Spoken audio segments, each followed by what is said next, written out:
think I'm really excited to see how AI is going to progress because I know we talk about it like a buzzword right now, but we're also seeing that AI might actually be used for something that Bell Labs is calling a sixth sense. So we're going to embed AI within the network itself.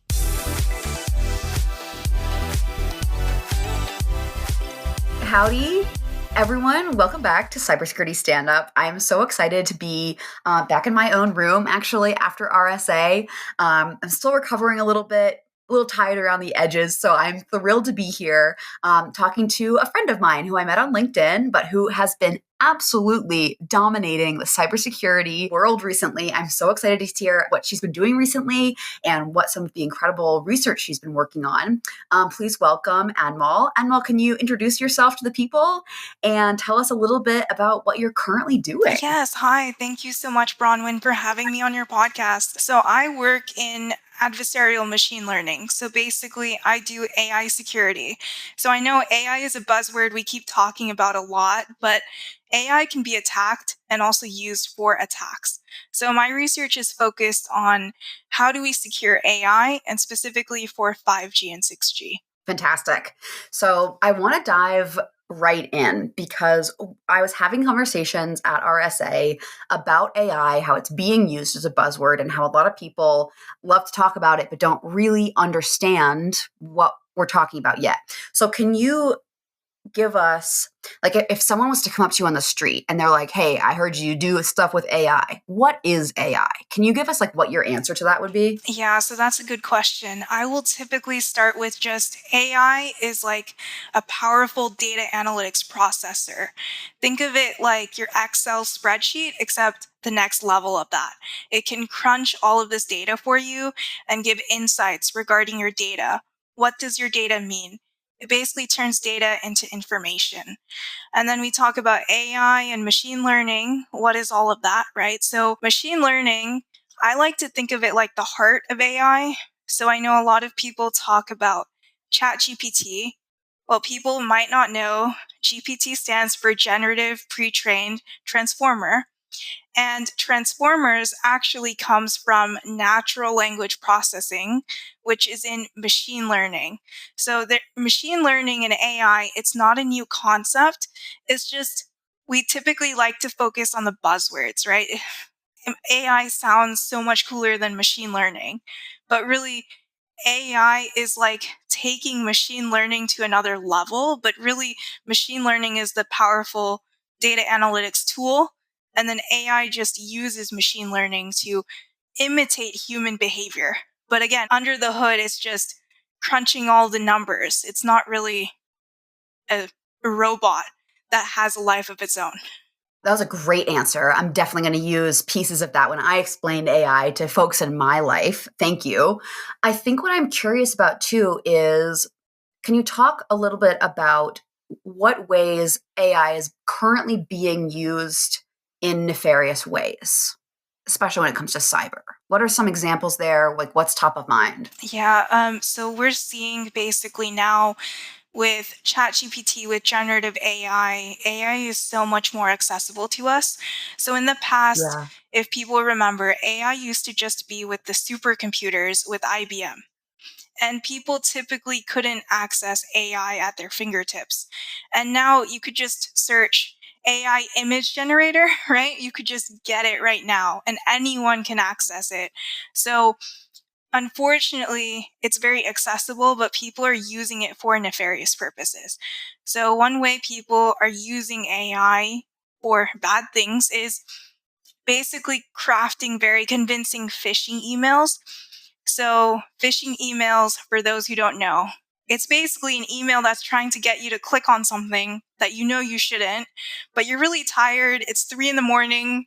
You just want to click on it and go on with your day or just go back to sleep. And people typically could easily spot these phishing emails because it was very obvious. It would have emojis, misspellings, but now with generative AI, I can type in to ChatGPT, for example, create a phishing email with this subject, and it will do a better job than I might be able to. And if I receive that at 3 in the morning or 6 in the morning, I might just fall for it. I might just click it because I'm tired. It's early in the morning. So it's just people need to realize that people are using AI now to be much more crafty. And they're Yeah. also using AI for deepfakes, if you've heard about that. So I just saw an article that there was this employee in Hong Kong and he lost the company. I think it was 15 or 25 million dollars. I forget the actual number now. It was either 15 or 25 million. And what happened was this employee in Hong Kong joined a video call with what he thought was his CFO and executives in the company. And they basically asked him, give us the money. We need the money right now. And, we're on a video call right now. I'm thinking I'm talking to Bronwyn, right? But what if I'm not? What if you're a deep fake? So that's what happened with that company employee is that he said, okay, I see my CFO right here. He looks convincing. I'm going to send the money to them. And of course, it wasn't actually the CFO. So they use AI now for deepfakes like that. So even when you're on the phone with someone, we've heard about, social engineering attacks like that with the phone, but people are using AI now to mimic voices. So it's not just, hi, I'm calling from tech support. Give me your social security number. Now it's like, hi, I'm your mom. Give me money right now. I really need it urgently for the hospital, right? Because they're going to prey on our emotions. They're going to try to catch us when we're off guard and take advantage of that. Yeah. I think that was a really realistic answer to like what are the problems that a lot of people are going to face. But I have to ask immediately, what do you think we should do? What do you think steps are that companies could be taking, that the government could be taking, that individuals should be taking? What's your kind of perspective on that? Yeah, that's a really good question. I do know that in the government, they're focusing on governance, risk, and compliance right now. So Yeah. GRC is definitely very important, right? We're seeing this in the EU with the EU AI Act. And now NIST also came up with their AI risk management framework. I actually recently read their articles that they published recently. If you look it up, they had their standards or their guidelines for AI awareness and AI risk. And they've released 4 documents, and I can send that to you after the show, where they basically have these guidelines for secure AI, for secure software, and it's just recommendations. In the US, we have NIST, and they're providing recommendations for us.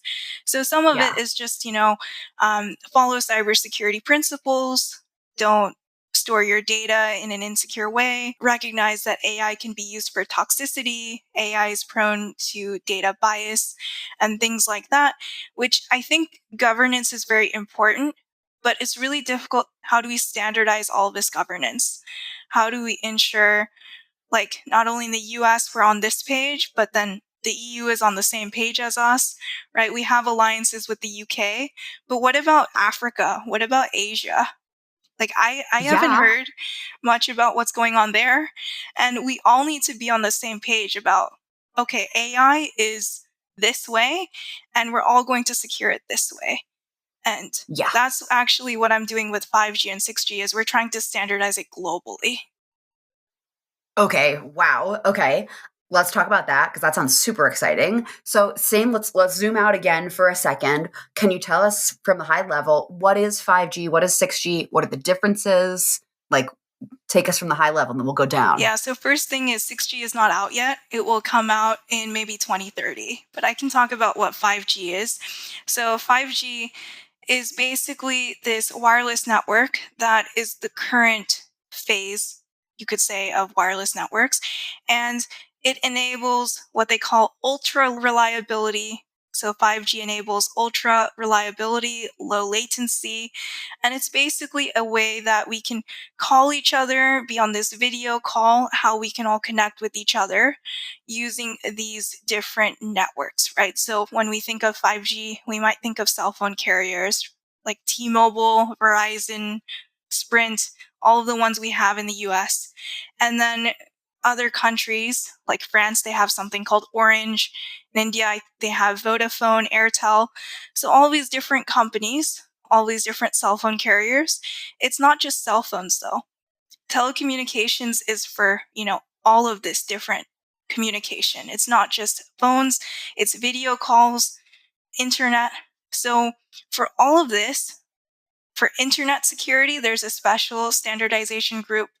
For mobile networks, there's a special standardization group, and they all have to coordinate with each other, right? So for 5G, just think of it like this was the result of many, many, many meetings with people all over the world.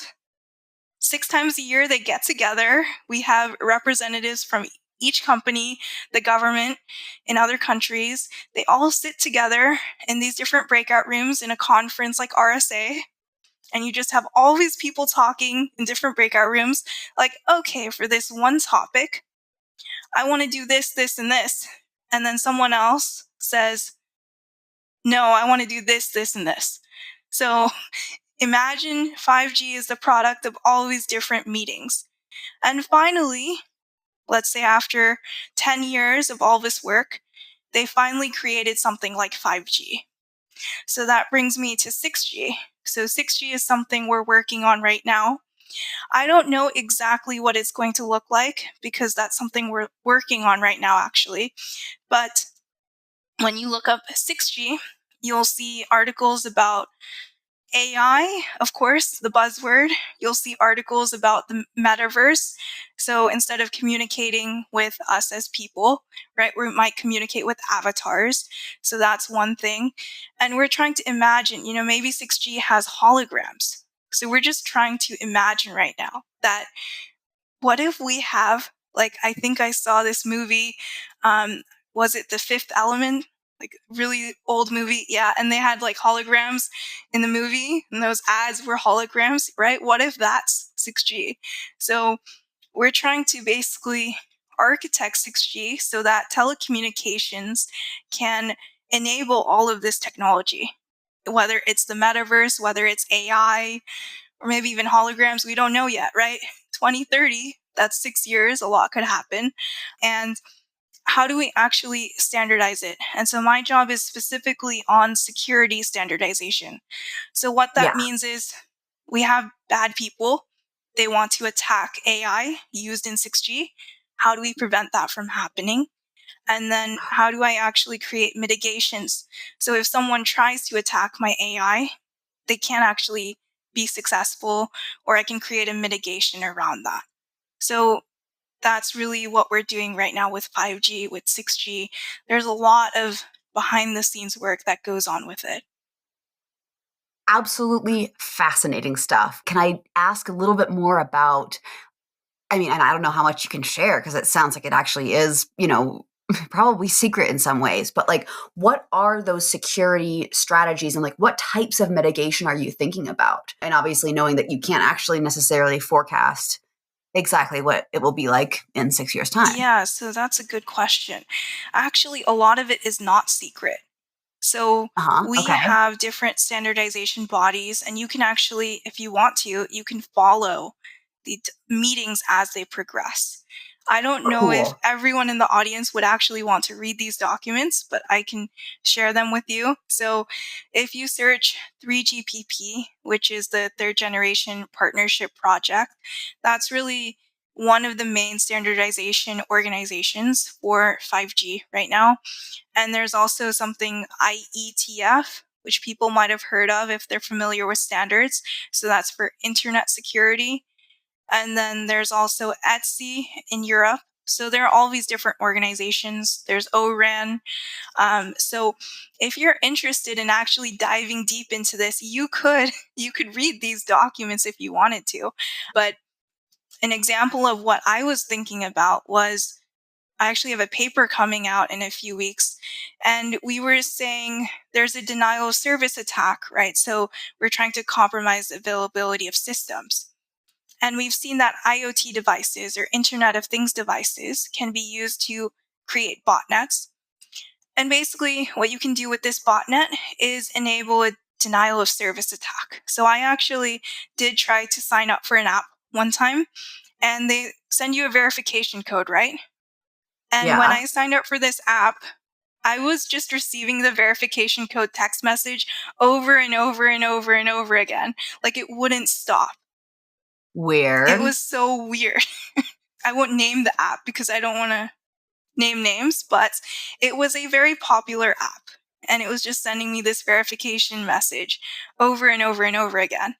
And so potentially that's an example of flooding with the traffic. And that can cause a denial of service attack. And I actually sent this to my friend who's also in security, and she said, that's really weird.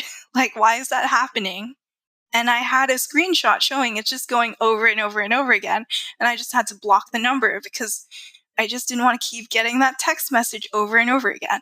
Right? So you see this denial of service attack. It might seem like an abstract concept, but it might happen to all of these different systems we're using every day. And so my research is actually how do we mitigate this denial of service attack? So we can actually use machine learning to mitigate this kind of attack.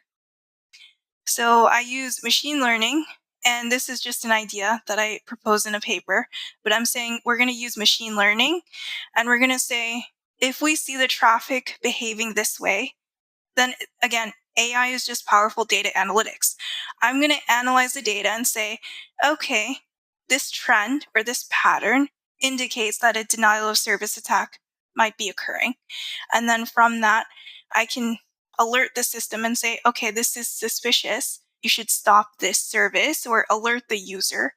And that's kind of an example of what we do in research is we say there's this problem. How do we solve it? Or we anticipate this problem. How do we solve it? So you see all these different problems every day, and how do you actually solve it? So that's kind of,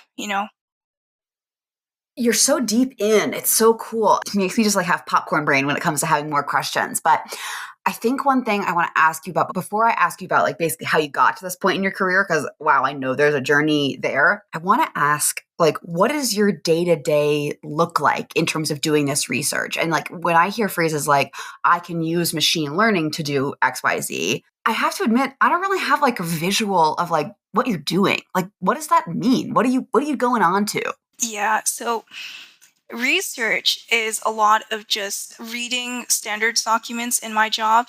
So these standardization bodies that I told you about, 3GPP, IETF. So my job is reading all these documents, keeping track of the meetings. Right now, a lot of my team is actually in South Korea for the latest meeting for 3GPP because these meetings happen all over the world. And how do we track this? And then we say, okay, for security, we want these issues resolved where we have these solutions. So your day could be a mix of reading documents, understanding the concepts, and then discussing different ideas with colleagues, through Teams calls or messages, emails.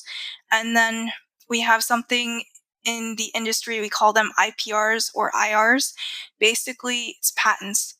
So if we have an idea, we might want to all sit together and say, okay, I have this idea. And I think we could make this a patent. Like, this is a very Cool. innovative way to secure this 5G feature, or this is a way we could change the 5G standard. Let's patent it before any other company or any other person gets to it.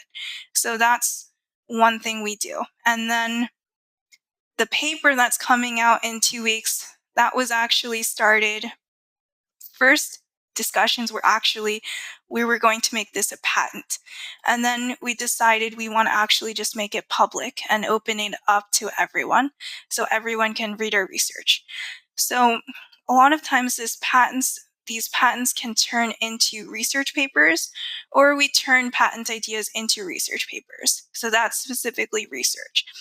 It's kind of different than traditional jobs because a lot of it is just thinking about what might exist 6, 10 years later.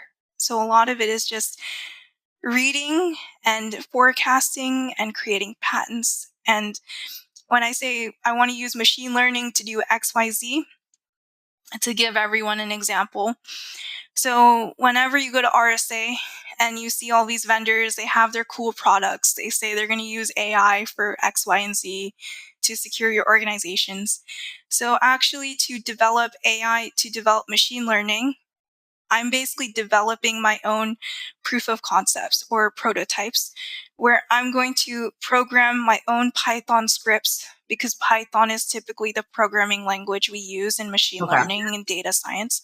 And I just basically program some kind of basic functionality to test my idea out. Okay. And so when I say I'm going to use machine learning to do XYZ, it's just a simple script in Python, and I use machine learning for that. Yeah. Wow, very cool. Great answer too, because I wanted to know, yeah, what is that really like, you know? So exciting, because I want people to know about how you got to where you are at this point in your career, doing this incredibly cutting edge research where you're using your research skills, you're using your imagination, you're using your dev skills, like such an interesting combination of skills that you're using kind of across the board. So, can you tell us how you got here? Like, I mean, I know you have a PhD, so tell us about that too. Yeah, so people might actually not realize this, but I never wanted to be in tech. I actually started out in high school. I loved business. I wanted to be a business major.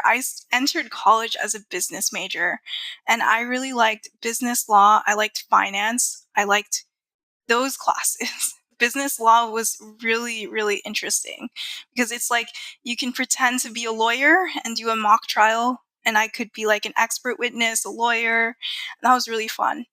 And I took a lot of theater classes in high school too. So, Nice. Love so that. just, I was not at all like the tech nerd that you could think of. But then I didn't find tech until college. And it was really because when I was on campus, I joined this lecture, and college lectures, they try to get you excited about the field. And I was in a healthcare management class, and my professor told me, and this class was about hospital administration, healthcare insurance, how it all works, because we had the Affordable Care Act that just came out at the time. And he told me, you're going to be part of all of this exciting innovation. We're going to have nanobots being injected into people and all this robotic surgery. And I was thinking, maybe I'm in the wrong field when I heard that, because all the exciting innovation, it was happening in tech, not in hospital, healthcare management, or business. So I took a chance and I changed my major like the next day. Wow. And The next day? yeah, Oh my like god, I cool. sent out the email like the next day. So Bam, you knew.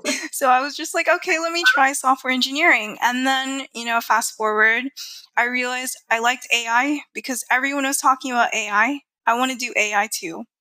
And then I Yeah, realized actually AI can be attacked. So I was actually in a conference and they talked about adversarial machine learning. So basically how you attack AI. And I thought that's really cool. That's like two fields in one. That's cybersecurity and AI together. So that's really what sparked my initial interest. And then people might not realize this, but I used to work in the government, and right. that was my job before this. So I Wow. used to work in the government. I worked at CISA, Oh, Cybersecurity cool. and Infrastructure Security Agency. So that's where I used to work. I learned about cybersecurity, vulnerability assessments, about risk management, about how security works, about how to draft policy, how to enforce policy, customer engagements, things like that. And actually, standards that we dealt with at CISA, a lot of it was NIST, executive orders, and that knowledge can transfer over to my current job where we're trying to Perfect. standardize 5G and 6G. So basically, this is to show you life is not linear. We can always change fields. Right. Right. So I could never Totally. imagine I would be doing this today, but here I am. Totally. Let's talk about that because that's one of the ways that I think we initially connected was through maybe a WeSys group or something like that. Let's talk about that. We're both women in tech. How's that journey been for you? Are there other aspects of sort of like activism within this field that you're passionate about? Yeah, so I think one challenge we have as women in tech is that there's this perception that women don't belong in tech or that it's for men. Even in college, when I changed my major, I was so surprised because initially, as a business major, it was like half and half. And then I entered engineering and computer science. And a lot of times I was the only woman or one of two women in my class. And one of my professors, she actually kept pointing me out as the girl in class, just like, oh, she's the girl, right? So that can contribute to feelings of just like, oh, do I belong here? So definitely that's a challenge we face in the industry. But I think online communities really help.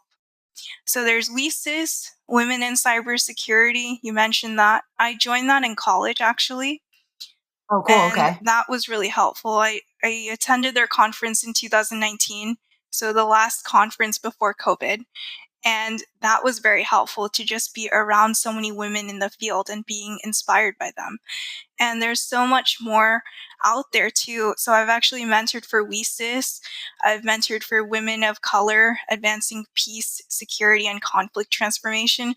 Really long name, but what they're trying to do is they have a cybersecurity working group, and they're trying to get women of color and women of minorities to be inspired to pursue the field. And my mentee was actually in South Africa, and she was a teacher, and she wanted to get into cybersecurity. So it's just been really, really rewarding to mentor others.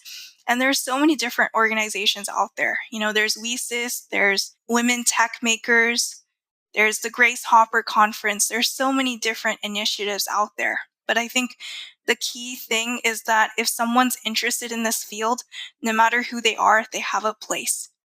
Because we need everyone's perspectives in this field. Just because I have a certain way of looking at something doesn't mean your way is wrong. We need everyone in this field to solve all of these challenging problems. I completely agree with you. And I'm finding that in my experience, it's mostly women who are talking about the need for essentially diversity of all kinds in this field specifically, and pointing out too that it's not just an issue of equality or social equity. It's an issue of technology and it's an issue of a diversity of perspectives. It's a win across the board for everyone, but specifically for the security field itself, when we can have a wide, well represented body of people. So I'm right there with you. And yeah, shout out to all the organizations you mentioned and to so many more: the Women's Society of Cyber Jiu-Jitsu, the Diana Initiative, Black Girls Hack. There's some just incredible people making incredible moves. And any chance I have to shout out all of those folks, I want to take it. And I know you do too. So love that.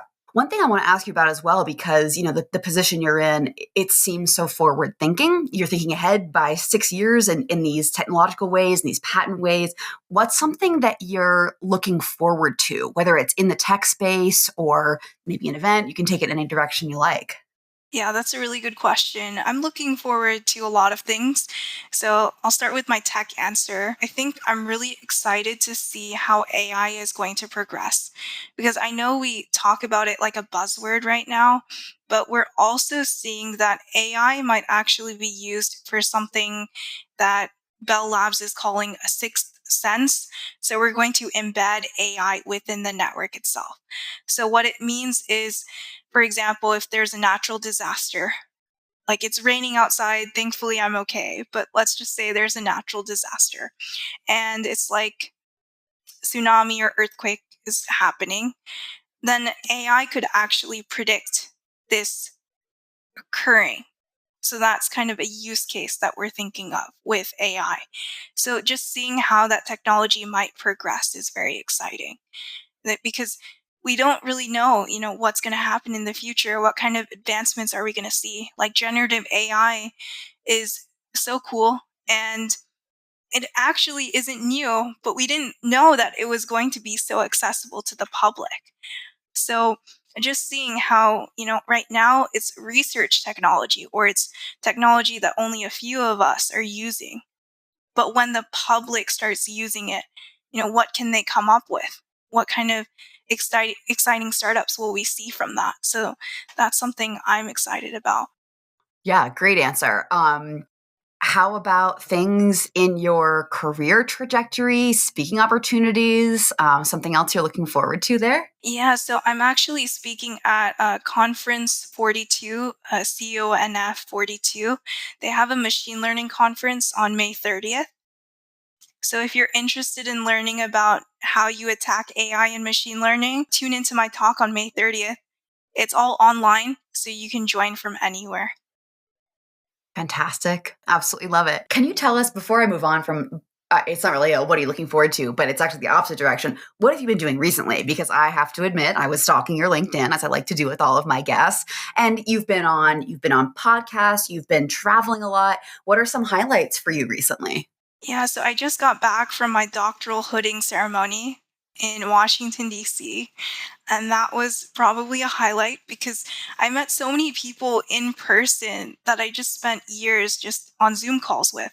And so meeting people in person for the first time is just, it's a different experience. Like you suddenly see, oh, you're not just a face on the computer. Like I see you. Like it's just so nice. So that was definitely a big highlight for me, was just seeing everyone in person. And, virtual calls are really good, but in-person connection is always better. Love it. Absolutely love it. I feel like I could have so many episodes with you because it feels like the topic of AI and securing AI is so big that it's really difficult to sort of wrap your brain around, especially in one conversation. But I think I want to ask you about okay, so I feel like, and correct me on this if I'm wrong, but when I think about like the past, let's say 2 years, when sort of Chat GPT hit the scene, the public is involved in generative AI in a new way.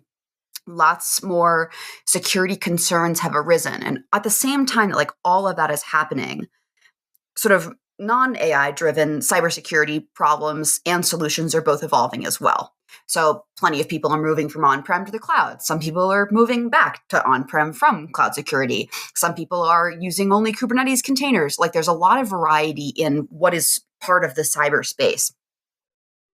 When you think about what's changed in the past couple of years, is AI the biggest thing that you're thinking about and maybe even worried about? Are there any other top security concerns that you're like, oh yeah, we're going to have to be thinking about this? I mean, maybe we should be thinking about it now. Like what kind of comes to mind there? Yeah, so we talk about AI a lot, but then there's also, in my work, we're focusing on post-quantum. And Mm, post quantum. yes, so there's Cool. this idea, which we didn't talk about it today because cryptography is its own other topic. But for those who are not aware, is that there's this idea that the NSA, or National Security Agency, was talking about a few years ago, that eventually all the ciphers, all these different algorithms we're using to encrypt our information, passwords, things like that, they're all going to be broken because of quantum supercomputers. So, how are we going to create quantum resistant algorithms? And that's something NIST is working on. You might have heard of it. So, NIST actually has these candidates for quantum resistant algorithms. Basically, whenever I type in a password on a website, I want it to be secure. I want it to be encrypted. I don't want a supercomputer to be able to access my password. So, this new algorithm is basically going to encrypt my information in a way that a quantum supercomputer cannot read it. And so, that's actually a lot of work is being done with NIST and with other European organizations, and the whole world is thinking, how do we make things in the post quantum world? So there are so many ideas floating around right now. People are talking about, how do we account for that in the cloud? How do we use blockchain? Blockchain is another thing people like talking about. Can we use blockchain for this? So again, that's just, again, research, is how do we account for this post quantum world? And I would say, for those in the US, definitely check out what NIST is doing in this space. because they're really the ones who are determining these quantum resistant algorithms.